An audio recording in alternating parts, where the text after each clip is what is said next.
Hey guys, this is Adam here. We're here today to talk about the Baker M-6 Sideways Deduster. We just kind of go over a few maintenance things with you, kind of show you how to set it up and stuff. It's pretty simple. We're going to start with the pusher first. Down here you have a proc switch. This is our newer version of it. A lot of people think if you adjust that up and down, that adjusts how far the pusher goes in or out. No, what that is for is to know whenever it sees a dog when to push. So what that is whenever you click this limit switch here, that knows it's not seeing a dog, it allows it to push. Okay, so with that being said, if it's not pushing far enough or it's pushing too far, there's a timer and the electrical box that we can show you here later on how to adjust if you need to push a little farther or a little less. So that there is always going to stay right where it's at, and you'll adjust it on the timer with the pusher. So that is pretty easy. That's just your stop for your pusher, that way don't come too far back. Now here, this is what activates the pusher to tell it when to push. It's right here. So it's your gate. So it's pretty easy adjustment. Right now it's set up for 40 inches. You bust these 3 bolts loose, slide it back, it'll go up to 60 inches. This here is pretty simple. Here you have your board separator. So depending on, you always want to make sure that it's set for the thickness and the material you're running, and that is easily adjusted by this bolt right here. Just break it loose, either take it down or up. You want it about an 1/8 inch above, the thickness of the material you're running. That way, if there's any kind of little bow or maybe a little twist, it'll go on under. It won't just get all caught up. That's pretty simple. This on your outfeed, the chains, this does go up and down to adjust to the height to your table or whatever it is you're spitting out on.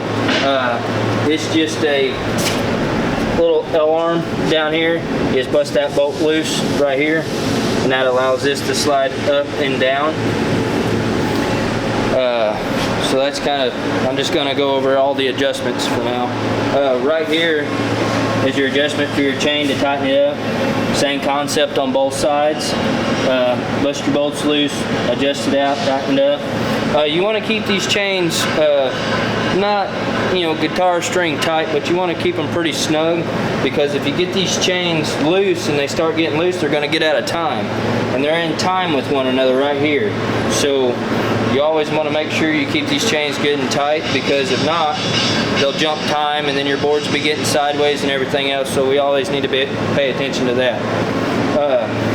This bolt here adjusts the height of your top brush. So if you need to take it down, you just loosen that up a little bit more, kind of take it in, that'll allow it to fall down. Your bottom brush, you have an adjuster bolt. So you loosen those two bearing bolts, just bust them loose a little bit, drop that down and raise it up. Same concept on the other side. It's very, very simple. Always make sure you adjust your brushes correctly. You don't have to have them, you just barely want them to touch the board on the brushes, because if you have them crammed up tight, you're just wearing your brush out and it's doing the same thing. So just always take your brush and just set it to where it barely touches the board, because when you fire this thing up, it'll actually the brushes will kind of swell just a little bit, so they'll actually be hitting a little bit more. So you just want to barely skim the board whenever you set them to save the life of your brushes.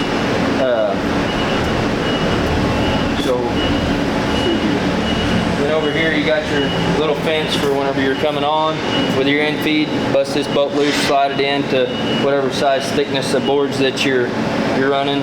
That way you can fence everything. That way it hits the stop good, pushes over good, all that good stuff. Alright guys, this is the timer I'm talking about right here.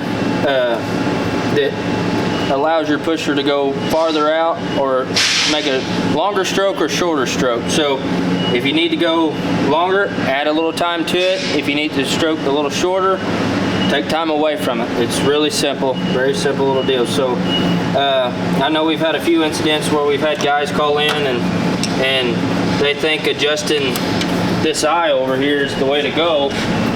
to see the dog, but that's not the case. If you need it to go out farther, you need to add a little time to it. You want to shorten the stroke up a little bit because it's just not hitting just right. Then take a little time away from it. Because what happens is what you want is right here. Is this dog is right here, and that's basically where to land every time. So that dog will be here whenever that pushes. So it's perfect timing. Okay. So you want to get it to where that pusher is fixing to push whenever that dog's about right there. So we always preset them, but sometimes things gets a little out of whack. But that's a very easy way to adjust that pusher. So like I said, just don't pay attention to the eye down there. It's set where it needs to be. The timing is where you need to adjust your stroke, how far you want it to go in or out.